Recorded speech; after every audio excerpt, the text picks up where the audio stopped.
Sri Gurubhyo Namaha Harihi Om Jai Shri Ram. Welcome to our next episode in our complete reading of Srimad Valmiki Ramayana. By the time we finished our last episode, we saw that SriRama Chandra, Lakshmana and sage Vishwamitra, they were at the end of a forest. They were about to enter a huge forest. They have just crossed the Ganga. They have seen the Sangama of Sarayu and Ganga, and they are just at the doorstep of the forest. Now Sri Ramachandra looked at the forest and he said, "Hey Bhagavan, hey Vishwamitra, it looks like that there is a huge forest, but this also seems to have been inhabited at some particular point of time. Now, how did this Janapada or this city or this town, I mean, towns, normally we can call Janapadas to be like between towns and cities. So, how did these Janapadas come in the first place? How were they inhabited? And why are they not inhabited? Now look at this curious part in Sri Ramachandra. Always, whenever he sees something that doesn't make sense to him, he quickly asks this question. So, again, I am requesting all of you, this is an important skill that we all need to develop. And if you have an opportunity to tell this story, please tell it to any teenager or a person who is in the pre-teens, so that if they can inculcate this habit of questioning with a lot of curiosity, for sure they are going to do so well in the life to such an extent where the sky is the only limit that they have. Okay, let's come back to the story. So Sri Ramachandra asked this curious question, and let us see how Vishwamitra responds to it. So now Vishwamitra says, "Hey Sri Ramachandra, previously here there were two Janapadas which were called as Malada and Kurusha. Etau Janapadau Sphitau Purvamastam Narottamam Maladascha Karushascha Deva Nirmana Nirmitau." Here there were two cities or two Janapadas, slightly smaller than cities but big towns, and they were called as Malada and Karusha. Okay. Now again, Sri Ramachandra is again curious. He said, "Okay, then what happened to them now? Then, and how did they come to be in the first place?" Then Vishwamitra said, "Wonderful, let me explain to you. There was this one Rakshasa called as Vruttarasura who was in tapasya. Now Indra goes and kills Vruttarasura while he is doing the tapasya. Hence Indra gets Brahmahatya pataka dosha. And as we all know, in Sanatana Dharma, you are not supposed to harm the unarmed, right? And somebody who is doing tapasya, you are not supposed to go and kill at all, however noble be the reason, however important be the situation. Now, when you do such things, you end up getting doshas, and the dosha that Indra got at this particular point of time was Brahmahatya pataka. Okay. Now, with Brahmahatya pataka, what has come to Devendra is, see, Devatas, because they do Amrutapana, right? So they don't feel hungry. That's the common thing for Devas. But then due to Brahmahatya pataka, Devendra now was being subjected to constant hunger. So he was always hungry.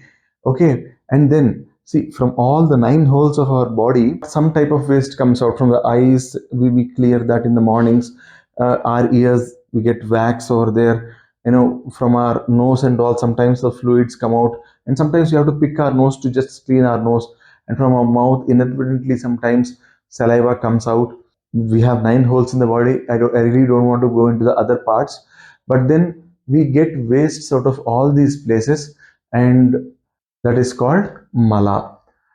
Now, when you get mala, you get asaucha. So that's the reason why early in the morning, when you have to do your puja, you do a bath and then go and do the puja. In Gita Mahatmya, they say, so malalirmochanam pumsam jalasnanam dine dine kurum gitamrita snanam samsaram almochanam.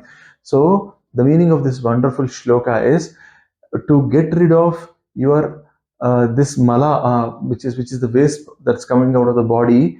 You have to do a snana on a daily basis to clear yourself, to cleanse yourself of it. But if you want to get rid of the waste that is coming to you from the samsara, if you want to clear yourself of the waste that's coming to you from this samsara, you have got to do Gitamrita Snana so that mala goes away. Wonderful. So, wonderful sloka about Gita Mahatmya. Again, let's come back to the story now. So, Devendra was getting this mala from all those 9 holes, and he was now getting into asaucha frequently. To get rid of this, he goes to the rishis. He falls at their feet and says, Bhagavan, please help me get rid of these two, because you know what, I killed Vritrasura for a reason, but then I did not expect this to come. So please help me. The rishis then, they take the mantra jala or the water that is energized using mantras, and they sprinkle it on Devendra. And Devendra's papam, that the Brahmahatya pataka, which has manifested itself as constant hunger and constant asaucha, that takes two forms. The hunger takes a form, the asaucha takes a form, and that falls on the earth and in two different places on the bank of Ganga. So those Indra was extremely pleased that his papa was taken by the earth, and then he comes down to that place and he says, since this is the place where my papam fell down and I am free, I am blessing this place that this will be rich with natural resources, and here two great principalities will come, Malada and Kurusha, and the people who live there will be extremely happy.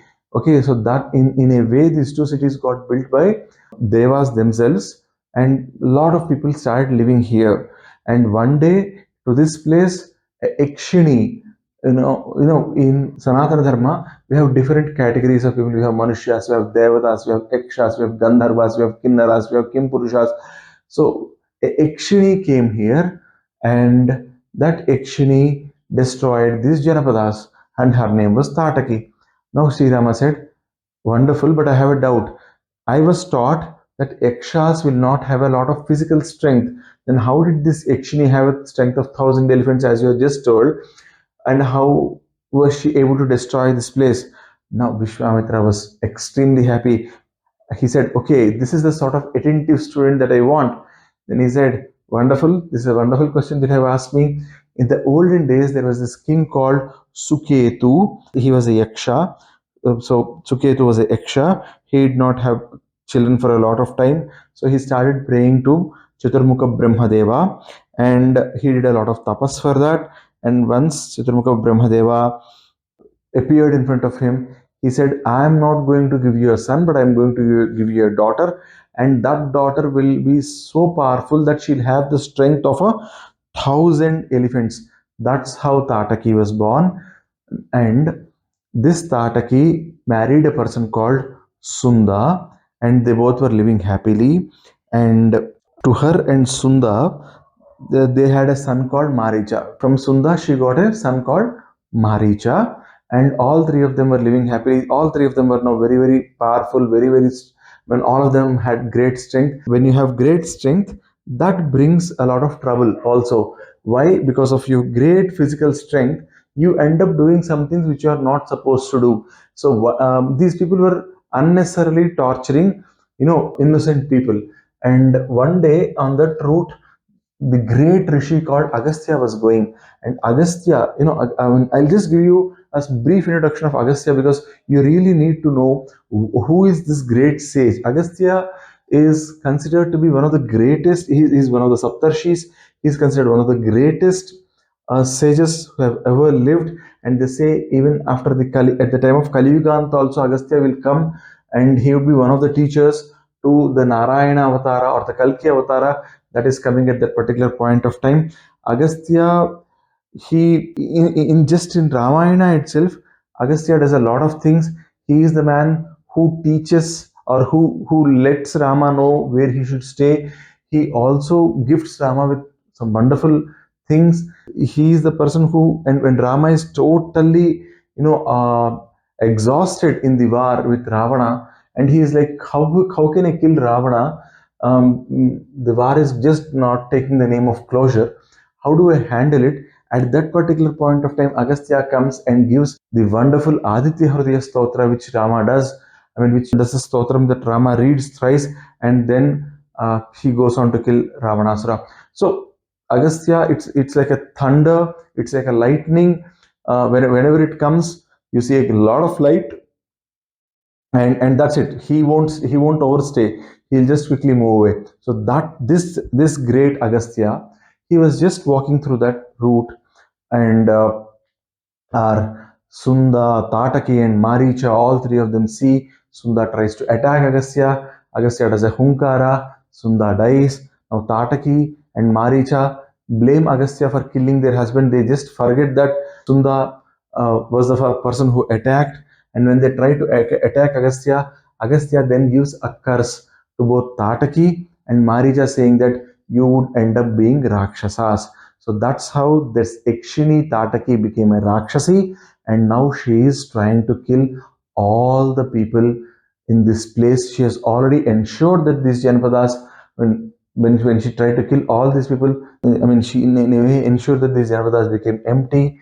Now they are all uninhabited, and you are only seeing wild animals here.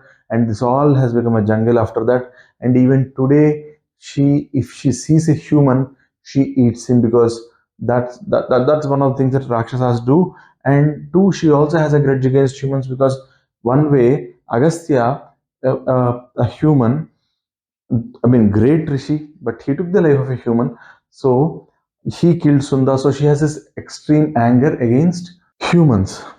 And here, Ramachandra, now it is your job to kill Tataki and ensure that this place is free of the atrocities.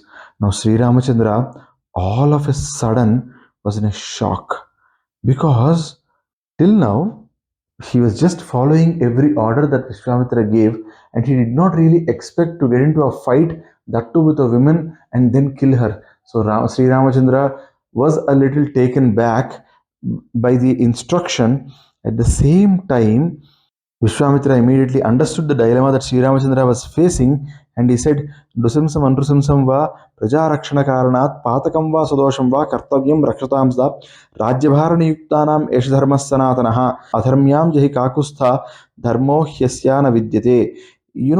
Don't really think twice, Sri Ramachandra. Don't think that you are getting a pataka just because you are killing a lady. Please understand this much: for a king, he has to do his job of protecting people. In terms of protecting his people, if he has to do a pataka, I mean, huge sin, okay, or a dosha, okay, whatever it is, if he has to kill someone who is harming more people, he has to do it. So don't think too much, go ahead and kill. And he also gives the example of Mandhara, not the Mandhara that was with Kaikeyi. There was a Mandhara who tried to kill the entire earth, okay, and then Indra comes and kills her, okay.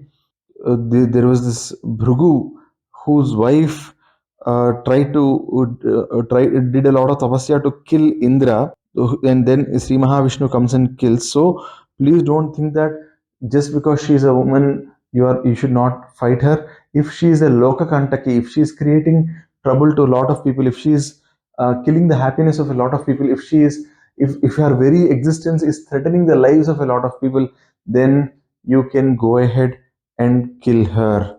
Okay.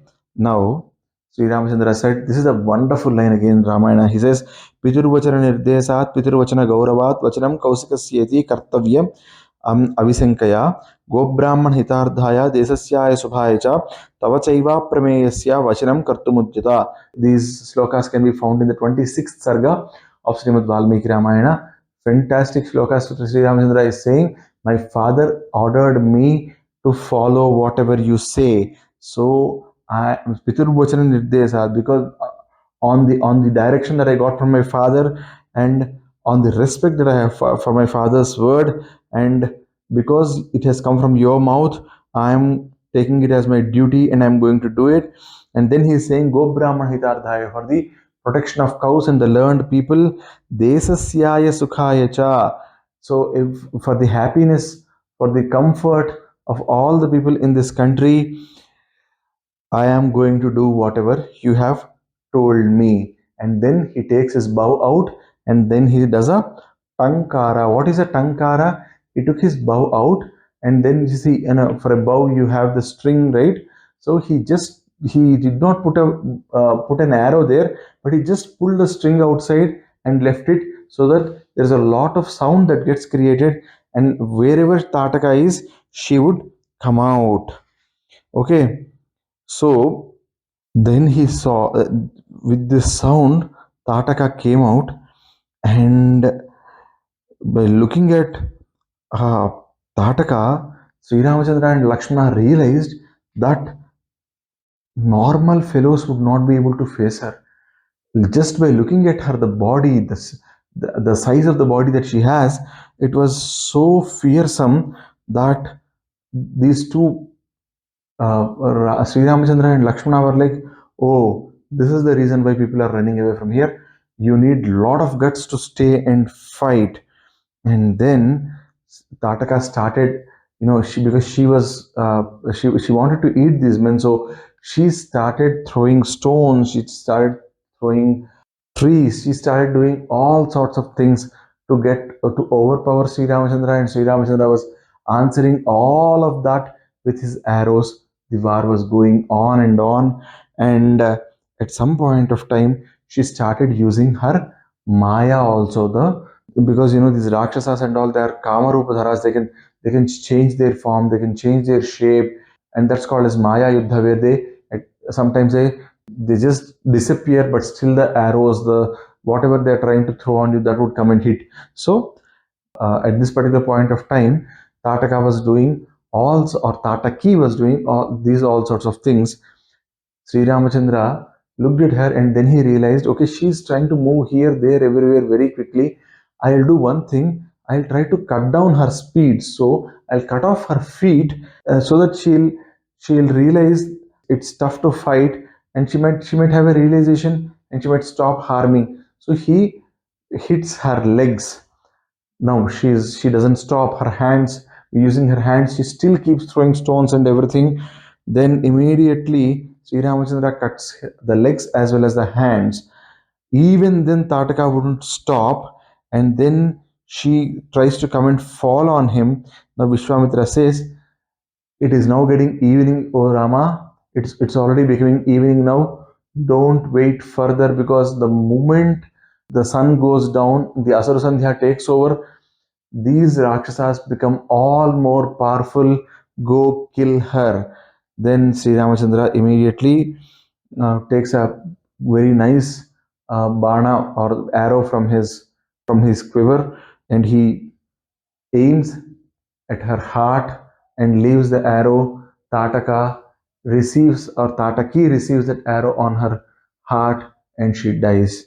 That and this is seen by all the celestial gods, all the devatas, and they are all extremely happy.